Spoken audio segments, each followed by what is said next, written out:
যে বিগত দিনবিলাকত যিদৰে আমাক সহযোগিতা কৰিলে এইবাৰো সেই একে সহযোগিতাৰ আমাক আশীৰ্বাদ দিব। এখন শক্তিশালী অসম নিৰ্মাণৰ বাবে, এখন প্ৰগতিশীল অসম নিৰ্মাণৰ বাবে ভাৰতীয় জনতা পাৰ্টীক ভোট প্ৰদান কৰিব আৰু পুনৰবাৰ দিছপুৰত এখন শক্তিশালী ভাৰতীয় জনতা পাৰ্টী চৰকাৰ প্ৰতিষ্ঠা কৰিবৰ কাৰণে সকলোৱে আশীৰ্বাদ প্ৰদান কৰিব। আৰু আমি বিশ্বাস ৰাখিছোঁ যে দ্বিতীয়বাৰৰ বাবে নিশ্চিতভাৱে ডক্টৰ হেমন্ত বিশ্ব শৰ্মা ডাঙৰীয়াক অসমৰ ৰাইজে মুখ্যমন্ত্ৰী হিচাপে দিছপুৰত আগবঢ়াই লৈ যাব।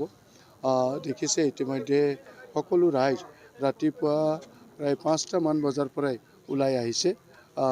তেওঁলোকে এখন শক্তিশালী অসম নিৰ্মাণৰ বাবে ভোট দান কৰি পেলাই তেওঁলোকে এই দায়িত্ব পালন কৰিব।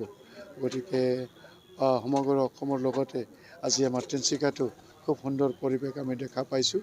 আৰু মই যিহেতু প্ৰথমবাৰৰ বাবে মাকুম বিধানসভা সমষ্টিৰ পৰা এইবাৰ অৱতীৰ্ণ হৈছোঁ আৰু তাতো ৰাইজৰ সকলো জাতি জনগোষ্ঠী ভাষা ভাষী ধৰ্মাৱলম্বী লোকৰ সেই একেই সঁহাৰি মই দেখিছোঁ।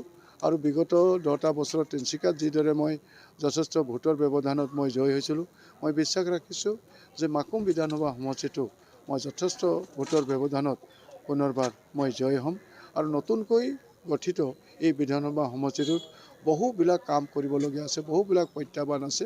গতিকে এই ৰাইজৰ আশীৰ্বাদ লৈ পেলাই মাকুম সমষ্টিটো অসমৰ ভিতৰতে এক সৰ্বসুন্দৰ সমষ্টি, এক উন্নয়ন সমষ্টি হিচাপে গঢ়ি তুলিবৰ বাবে মোৰ দায়িত্বটো মই পালন কৰিম।